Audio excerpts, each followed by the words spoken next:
Alright, welcome to probably the worst automotive channel on YouTube, possibly the worst channel on YouTube. But this is and if you like what you see here and you want to, then go ahead and subscribe at the end of the video, but I ain't going to bore you with that anymore. This is my 1988 Buick Reatta. I've done quite a few videos on this car before, and this one, I'm not going to lie, is going to be somewhat similar to older video, one where I talked about the car when I first got it, but I'm just redoing a lot of older videos since I've got a way better camera now. I'm just redoing a bunch of those, and I guess I'm going to give an overview and kind of a review on this car. Basically, if you don't know what a Reatta was a low volume front wheel drive Grand Tourer made by Buick. It's built on a shortened Riviera platform. I believe they shortened it about a foot. Has disc brakes all around, and the powertrain powering it, I'll go ahead and show you that, let me go ahead and show you what the powertrain is.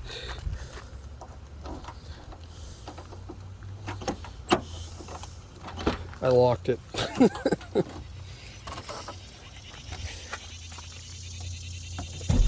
Mine obviously has seen better days.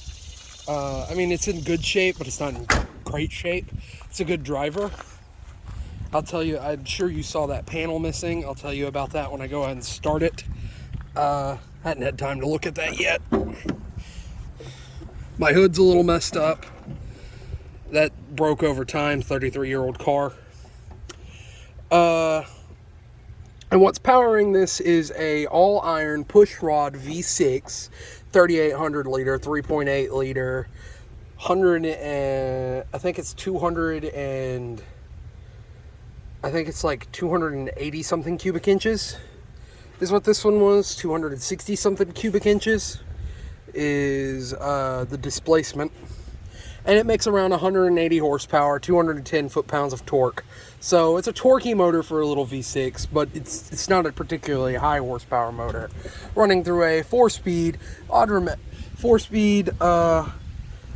transmission, I believe with overdrive. And it is a fuel-injected V6. As I said, all iron, but aluminum intake.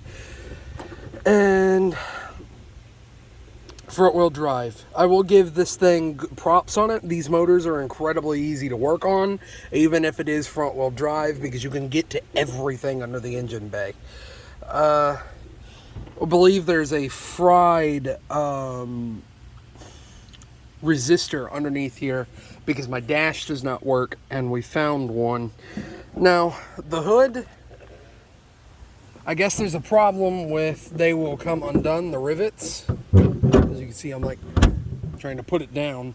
The rivet on this side will eventually come undone, I think, because mine did right here.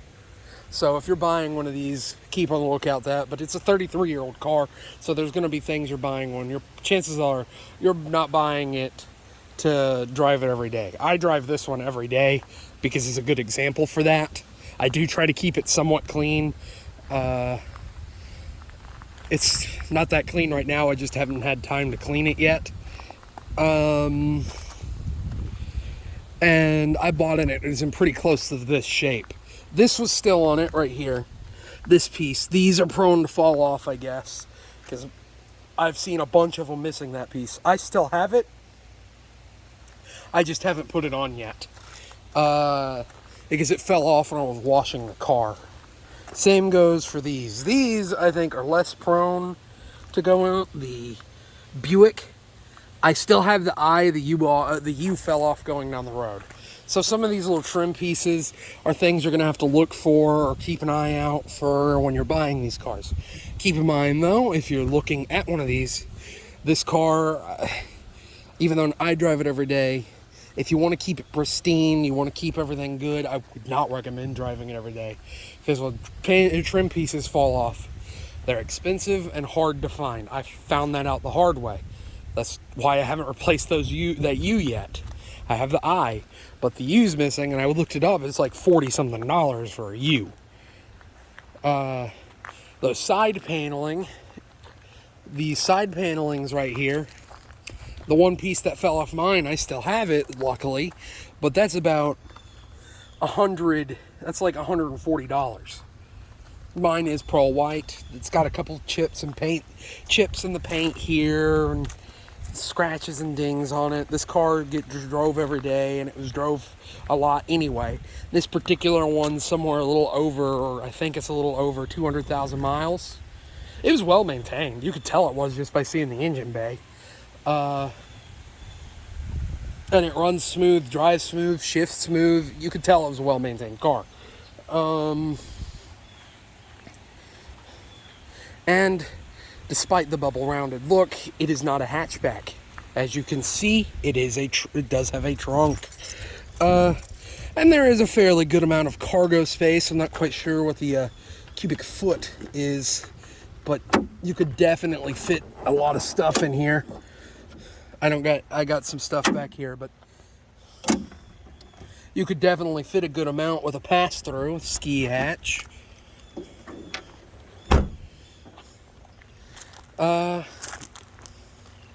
And of course, as I was talking about the engine, I'll go back to the engine. I know I'm kind of jumping around everywhere. The performance wasn't great. It's okay for this car. This car weighs about, I think it was 3,200 pounds. And it is all steel, minus these fenders. The front two fenders are plastic for some reason. Cornering lights and fog lights. Of course, you can see it has no grille. It does, just way down there because it was trying to be futuristic. This car has some really cool features on it. But while I'm talking about the outside, I'll go ahead and say something about this right here. Sunroofs. They're pretty rare on these cars. If you find one, be ready to fix it because they start to leak. Mine, as you can see, I have it jury rigged here. I'm gonna get it fixed professionally sometime. I didn't want to spend, I don't really care for sunroofs, so I didn't want to, it's like $600 to replace the gasket inside the sunroof. I could have, but I'm not spending $600 to replace the gasket. So we found some weather seal that works. It does not leak anymore, and we fixed it with it. It's kind of jury rigged in there, as you can see. I do want to fix it correctly one day, but that'll work for now. A funny thing though is you can get it for this sunroof. This panel is the exact same panel as an RX-7. Of course, alloy wheels, disc brakes all around. I skipped all the way over performance, didn't I? Well, we'll talk about that on the inside of the car after I go over some of the features.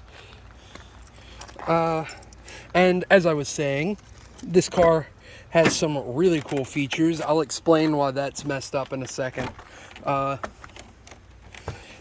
coolest one being, if you watched my channel for a minute, which I have a couple that have, I think there's like 10 or 12 people. That right there is a touchscreen. 1988. These cars were made from 88 to 84. In 90, they dropped these in favor of a different style digital dash. My digital dash is out. That is the reason that is removed. This cover, I haven't put it back yet because there's a relay that we think's blown underneath the hood, but if it's not the relay, it's that panel box right there. So I'm not going to put back the trim piece until I have that panel box replaced or the relays fixed, and I know I don't have to take it back off. That is just telling me my dash is out, And this touchscreen works phenomenal. It is an amazing touchscreen for 80s technology. It's crazy.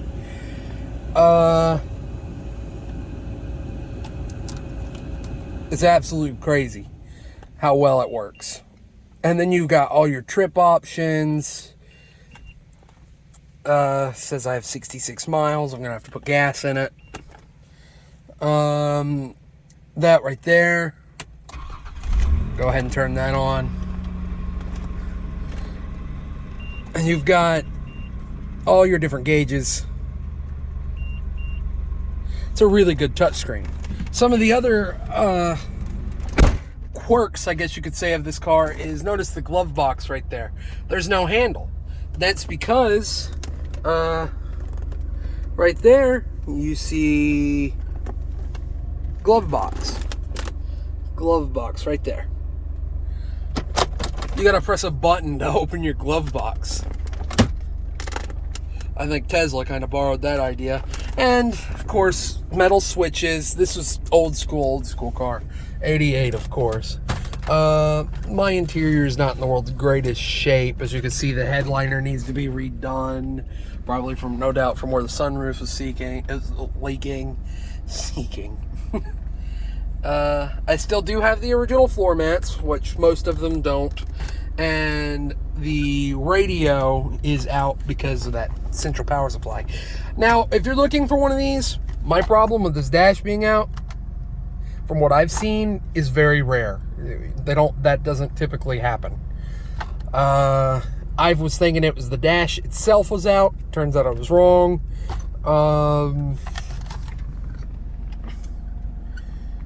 And for the most part, it is just something to keep an eye out when you're looking for one of these, because it's a 33-year-old car. But that's, from what I've seen, not a very rare, or not a very common occurrence. Of course, the seats, I think, are really cool. Don't know how that one got so dirty. And they kind of remind me of a Porsche from the same era, if you kind of look at them in a way. And some of the other things with this car is, as you can see, my back's a little dirty. I thought I cleaned this car. I thought I cleaned out the back. My bad. You've got little cubby holes right there. And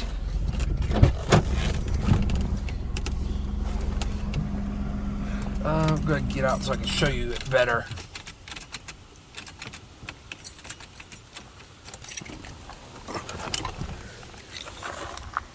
And that little passageway. But as you can see, the cubby holes, and then there's the piece for it. I thought I cleaned this car out the other day. And my owner's manual. And speakers all around the cabin. Now, I guess I should go over the performance. Should have did that while I was over the engine, but I'm a very bad YouTuber. Like I said, 180 horsepower out of an all-iron internal cam push-rod motor through a front-wheel drive transmission. So the performance is not phenomenal. 210 foot-pounds of torque. 0 to 60. It feels pretty quick, but it's not quick. 0 to 60 is about 12 seconds, I think. If I can remember right, 12 seconds is what it is. Handling is pretty good, though. This car handles extremely well for it because of the low turning radius, and it doesn't sit low to the ground, but it doesn't sit really high up. Easily fixed with some lower profile tires, and it hits corners really good because it is it is just like a Cadillac underneath on the suspension, but the suspension is a little stiffer and has been tuned to handle a little bit. So it does drive pretty decent, and it's a pretty comfortable car. Is it gonna ride as good as other Buicks? No. Is it gonna ride as good as a Cadillac? No. But it is a little more sporty. And these cars aren't particularly expensive. You can get them for the range. I paid $2,100 for mine, and that's probably about right for its condition. But if everything's working on them and they're similar condition to mine, because mine had issues I have to fix, expect to pay about $4,000, $4,000 to $3,500. Oh, sometimes the motor and the pop-ups go out.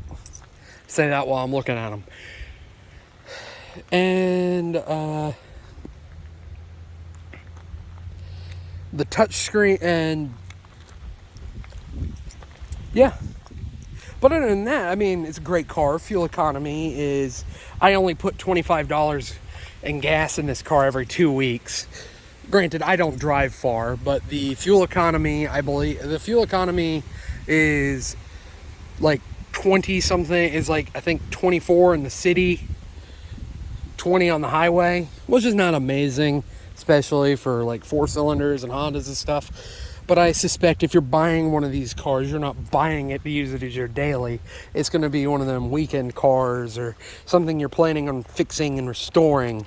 Something like that. You're not going to be buying it for my purpose. I bought it because my old Cadillac, which I still have, I'm going to fix that car eventually.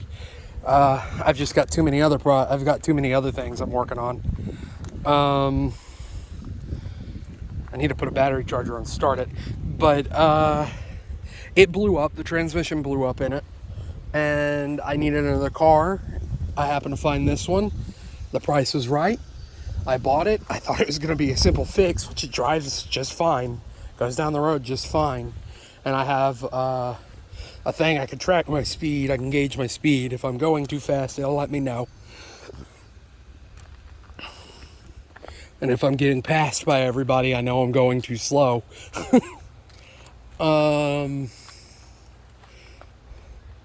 But it's been a great car. It really has. I've owned it for about 4 months now. And it's been a good car, other than trim pieces and miscellaneous things falling off. But I guess with that, I'm going to go ahead and say, yeah, I would definitely recommend buying one. If you could find one. They are kind of rare. They made 2,100 throughout the entire production line. And if you won't, there are convertible versions, but those are only $90.91. So if you want a touchscreen, you're not getting a convertible. If you don't care about the touchscreen, if you're like, it's cool, but I don't want one, I like the way the car looks, but I want a convertible, $90.91. You want a touchscreen, $88.89.